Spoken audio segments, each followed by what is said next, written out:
नमस्कार दोस्तों, मैं रंजन कुमार। आज हम लोग असम विधानसभा चुनाव की चर्चा करेंगे। जैसा कि हम लोग जानते हैं कि बंगाल, केरल, तमिलनाडु के साथ साथ असम में विधानसभा चुनाव की तिथि घोषित हो गई है। असम में 3 फेज में विधानसभा के चुनाव निर्धारित हैं। 27 मार्च, 1 अप्रैल, 6 अप्रैल को। 2 मई को मतगणना का कार्यक्रम अन्य राज्यों के साथ साथ असम के लिए भी निर्धारित है। सबसे पहले हम असम के चुनावी इतिहास के बारे में कुछ बातें करते हैं। हम लोग जानते हैं कि स्वतंत्रता के बाद से ही लंबे समय तक असम में कांग्रेस की सरकार रही। 1977 आते आते उत्तर भारत के अन्य राज्यों की तरह असम में भी कांग्रेस का पराभव हुआ और 1978 में वहां जनता पार्टी की सरकार स्थापित हुई। यह सरकार 2 साल तक ही चली। 1971 में पाकिस्तान से बांग्लादेश के अलग होने के बाद और उससे उपजी परिस्थितियों में बड़े पैमाने पर बांग्लादेश से असम की ओर लोगों का पलायन हुआ।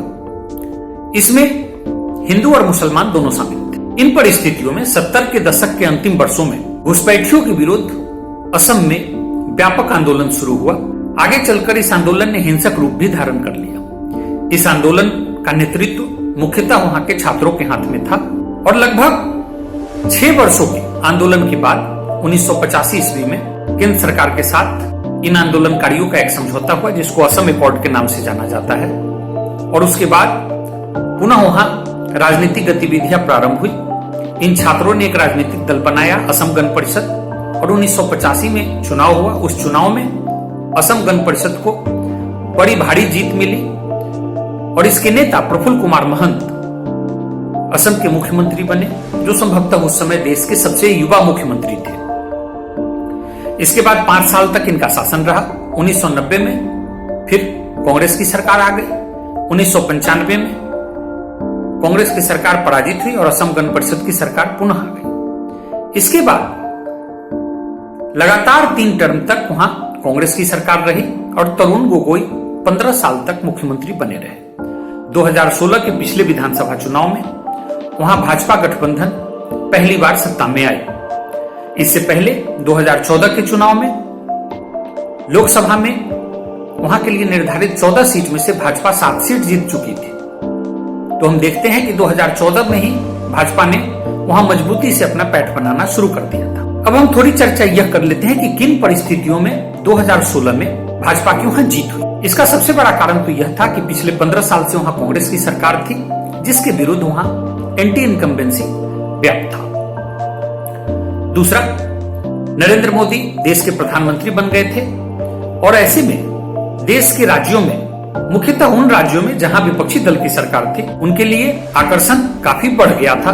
पुनः बड़े पैमाने पर इस समय तक विभिन्न दल के नेता भाजपा में आ रहे थे और हम देखते हैं कि कांग्रेस के भी उस समय के नंबर 2 नेता भाजपा में चले आए, हेमंत बिस्व शर्मा। देश के अन्य हिस्सों की तरह भाजपा असम में भी कांग्रेस पर तुष्टीकरण का आरोप लगा रही थी। साथ साथ 1985 में जो असम एकॉर्ड हुआ था उसको नहीं लागू करने का भी आरोप वो कांग्रेस पर मढ़ रही थी।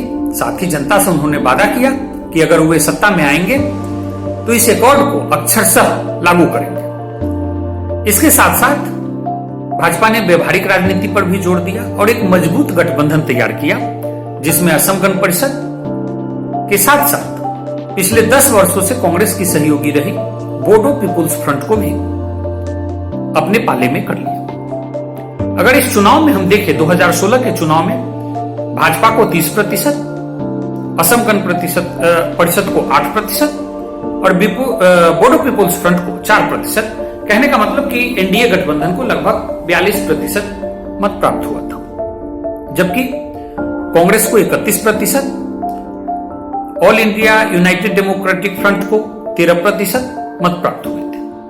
2019 के लोकसभा चुनाव में अगर हम देखें तो भाजपा गठबंधन को 36%, असम गण परिषद को 8% और बोडो पीपुल्स फ्रंट को लगभग 2.5%, मतलब लगभग 45-46% मत प्राप्त हुए थे, जबकि कांग्रेस को 36% और एआईयूडीएफ को 8% मत प्राप्त हुआ था।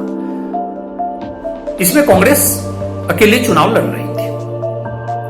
अगर वहां के हम असम के चुनावी दृष्टि से अगर उसको हम क्षेत्र में विभाजित करें तो मुख्यतः 3 क्षेत्र में हम बांटते हैं। अपर आसाम का क्षेत्र असम का पूर्वी इलाका है। इसमें मुख्यतः तिनसुकिया, डिब्रूगढ़, शिवसागर, लखीमपुर, माजुली, जोरहाट, कार्बी आंगलों, सोनितपुर और नौगांव जिला का क्षेत्र आता है। इस क्षेत्र में मूल असमी जो लोग हैं वो अधिवासित है, उनकी संख्या ज्यादा है। इस क्षेत्र में बड़े बड़े चाय बागान हैं, जहां पर चाय बागान में काम करने वाले ट्राइब की भी एक बड़ी संख्या है। इस क्षेत्र में हिंदू जनसंख्या लगभग 80% है। दूसरा इलाका है लोअर आसाम। लोअर आसाम का क्षेत्र यह असम का पश्चिमी इलाका है। इसको हम 2 भागों में बांट सकते हैं। जो लोअर आसाम का ऊपरी भाग है, जो अरुणाचल प्रदेश और भूटान से सटा हुआ है, उस क्षेत्र में बोडो जनजातियों की बड़ी जनसंख्या है, जो मुख्यतः कोकराझार, चिरांग, बक्सा और उदलगुड़ी जिले में आते हैं। लोअर आसाम का जो निचला हिस्सा है, जो बांग्लादेश से सटा हिस्सा है, उसमें मुसलमानों की बड़ी जनसंख्या है। ये मुसलमान बांग्लादेश से आए हुए हैं। यहाँ पर बांग्लादेश से आए हिंदू लोग भी हैं, लेकिन उनकी संख्या ज्यादा नहीं है, मुसलमानों की संख्या काफी है। इसके प्रमुख जिले हैं बारपेटा, नलबाड़ी, कामरूप, इसके बाद धुबड़ी, गोलपाड़ा, बोंगाईगांव आदि। तीसरा हिस्सा है बराक घाटी का। ये असम का बिल्कुल दक्षिणी हिस्सा है, सबसे नीचे का हिस्सा है। यहां पर भी बांग्लादेश से आए हुए जो लोग हैं वही हैं, और ये बांग्ला भाषी हैं। हिंदू मुसलमानों की संख्या लगभग बराबर है। यह एरिया जो है सो कछार, करीमगंज, सिलचर आदि जिले में ये आता है। राजनीतिक रूप से देखें तो ये सबसे छोटा इलाका है, जबकि अपर आसाम और लोअर आसाम की भूमिका लगभग बराबर है। अगर हम प्रभाव की दृष्टि से देखें तो जो अपर आसाम का क्षेत्र है वो 2016 से पहले भाजपा का सबसे कमजोर क्षेत्र था, क्योंकि यहाँ मूल आसामी लोगों की संख्या काफी ज्यादा है। ये कांग्रेस के मूल वोटर थे और बीच बीच में असम गण परिषद को भी यहीं से मुख्य वोट मिलता था। भाजपा का जो कुछ भी प्रभाव था वो बंगाली हिंदुओं के बीच में था और जो हिंदी भाषी क्षेत्र के लोग वहां रहते हैं उनके बीच था। ऐसे में बराक वैली में भाजपा हिंदुओं के बीच काफी लोकप्रिय थी।